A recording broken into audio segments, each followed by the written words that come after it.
Okay, hello everyone. Today I have invited Maya to talk about the benefits of journaling, how to start and stick. So, how are you, Maya? I'm doing great. Thanks for having me back. I'm actually really excited about this one. Journaling is such a powerful tool. Okay, so let's talk about it. My first question from you is that what does journaling mean to you personally? To me, journaling is basically like having a conversation with yourself where you don't have to filter anything. It's a way to get all those messy, loud thoughts out of your head and onto a page so you can actually look at them objectively. Turns a chaotic internal monologue into something you can actually make sense of. Okay, so it means when you are recording something that is called journaling, and you start with writing your plan and then you stick on it. So, what do you think that, why do you think journaling has become so popular in recent years? I think it's because our world has become so incredibly noisy.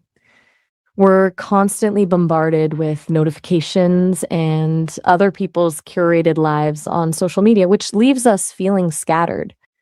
Journaling is like a quiet room in the middle of a storm. It gives people a way to reclaim their focus and actually check in with themselves instead of just reacting to everything happening around them.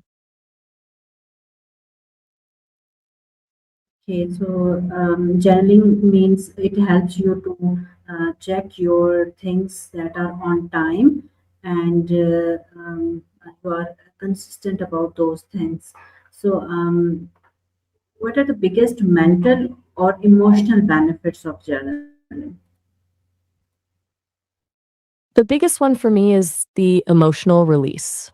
Just dumping your stress or anxiety onto paper acts like a pressure valve. It stops those feelings from looping in your head. It also helps you spot patterns. You might realize you're always stressed on Tuesdays or triggered by the same thing. And once you see that pattern in writing, it's way easier to actually change it. Okay, it means that you can put your stress on paper by writing it. Okay, so can journaling really reduce stress and anxiety?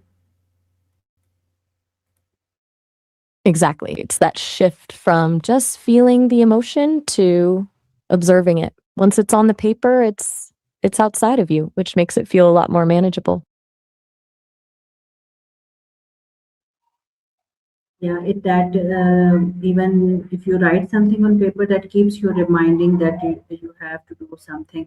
Otherwise, sometimes you forgot if you have just put that in your mind. Okay, so how does journaling help in self-discovery and clarity? It's kind of like being a detective in your own life. When you write things down, you start to notice the things you're avoiding or the things that actually make you happy, even if you hadn't admitted it to yourself. It strips away the noise and forces you to be honest. You can't really lie to yourself when you're staring at your own handwriting. Okay, is it important to have a good handwriting while journaling? Not at all. Your journal isn't a piece of art, it's a tool. If you're worrying about how the letters look, you're focusing on the aesthetics instead of your actual thoughts. The messier the handwriting, the more honest the entry usually is. Okay, it means that the main purpose is to write. It doesn't matter how your handwriting is good or not. So there are different tools that you can use these days to write your things. So is it necessary to write it on the paper? Not necessarily, but there's something different about pen and paper. It slows you down, which helps you process things more deeply. That said, digital journaling is great for people who are always on the move or prefer the speed of typing. The best tool is simply the one you'll actually use. Okay, so Do you think that journaling can improve decision making? Why or why not? Definitely. Most of our bad decisions come from reacting emotionally in the heat of the moment. And when you journal about a decision, you're forced to lay out the pros and cons and actually see them. It moves the process from the emotional part of your brain to the logical part, which usually leads to a much clearer choice. For someone who has never journaled before, so where should they begin? Just start small. Don't try to write a novel on day one. That's how people burn out. I'd suggest something like the three thing rule. Just write down three things that happened today or three things you're grateful for, and keep it to 5 minutes. The goal isn't to write a masterpiece, it's just to show up. Okay, yes, it is actually not to show others, instead of it is to show yourself, isn't it? Exactly. It's a private space. The second you start writing for an audience, you start performing, and that kills the whole point. It's just for you. Okay, so what should a beginner write in their journal? Mm. If you're staring at a blank page and feeling stuck, I'd suggest a brain dump. Just write whatever is floating around in your head, even if it's just, I don't know what to write. Or try a simple prompt. What's one thing that drained my energy today? And one thing that gave me energy? It's a quick way to get some real insight without feeling overwhelmed. Yeah, that's a great tip. That just write what thing has drained out today and what thing has provided some happiness to you. That's a great way to start journaling. Okay, so is there a right or wrong way to journal? Is there any template we should follow, or we can write it randomly? There is absolutely no wrong way to do it. Templates can be helpful if you're totally lost, but they can also feel like a chore if they're too rigid. Writing, if and randomly, just a stream of consciousness, is actually where a lot of the magic happens because you stumble upon thoughts you didn't even know you had. Do whatever feels least like work. So, should people? Okay, that's I already done that digital apps we were talking about. So, why do people struggle to stay consistent with journaling? I think the biggest trap is the all or nothing mindset. People decide they're going to write 3 pages every single morning, and the first time they miss a day, they feel like they've failed and just quit. They treat it like a chore or a homework assignment instead of a tool for their own well being. When it feels like a burden, it's the first thing to go when life gets busy.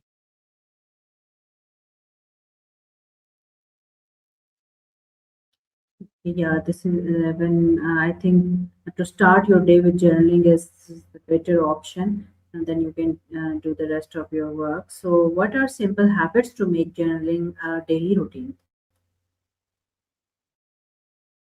The best way is to use habit stacking. Attach journaling to something you already do without thinking. For example, if you drink coffee every morning, put your journal right next to the coffee maker. While the coffee is brewing, write your three things. When you tie it to a physical anchor, you don't have to rely on memory or motivation. The coffee just reminds you to write.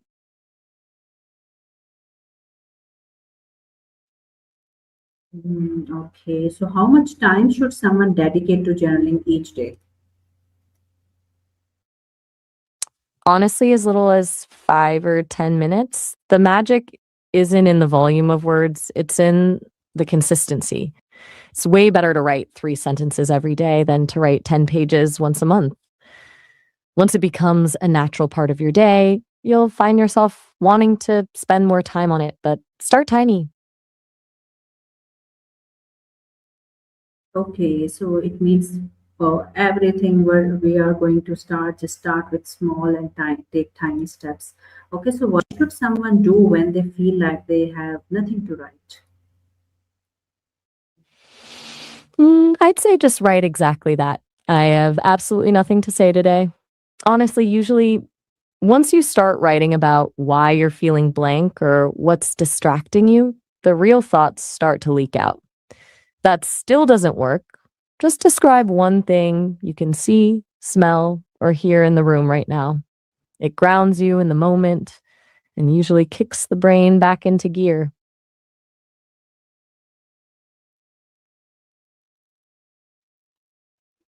What are some powerful journaling prompts for beginners? I love prompts because they act like a spark. For beginners, I'd suggest what is one thing I'm avoiding right now and why? Or if I had a completely perfect day tomorrow, what would it look like? And a classic one, what's a win I had today, no matter how small? Those three cover the avoidances, the dreams, and the gratitude, which is a pretty great range for a start.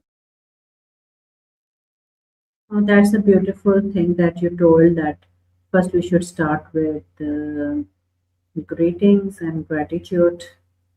Okay, so It really shifts the lens, doesn't it? yeah, true. So, what is difference between gratitude journaling and reflective journaling? That's a new term for me as well. What is what's the difference? Gratitude journaling is more of a highlight reel. It's focused on what's going right and counting your blessings to boost your mood. Reflective journaling is more like a deep dive. It's where you analyze a situation like, why did I react that way during that meeting? Or what can I learn from this mistake? One is about appreciation, the other is about growth and understanding.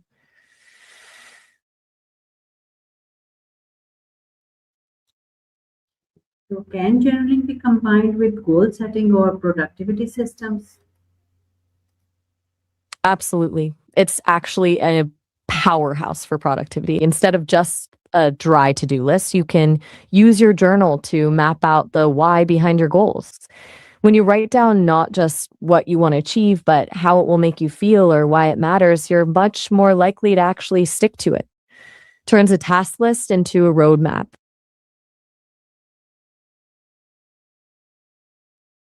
Okay, so yeah, it's become easy to track your goals, and according to journaling, you can um, uh, achieve those tasks on the daily basis.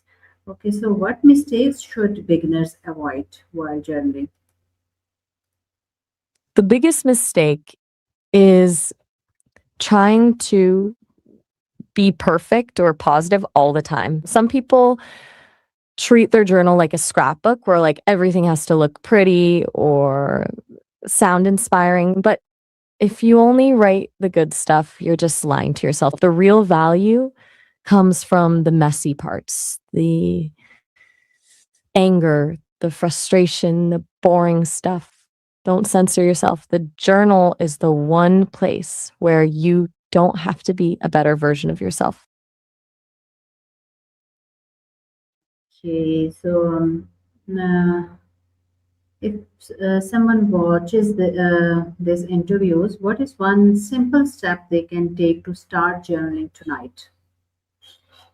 Mm, just grab any piece of paper or a random notebook. Don't wait to buy a fancy new journal and write down one thing that went well today and one thing you want to let go of before you sleep. That's it. Just two sentences. It takes 60 seconds and it officially makes you a journaler. Okay, that's a great tip for the beginners. Thank you so much, Maya, for joining me today and discussing about the importance of journaling and what are their benefits and how we can start it and stick to journaling. So I'll invite you next time with another topic. Thank you so much for being my guest. For the time being, we are going to finish this. Thank you so much. Bye bye. Hmm. It was my pleasure. I love chatting about this. Can't wait for the next topic. See ya.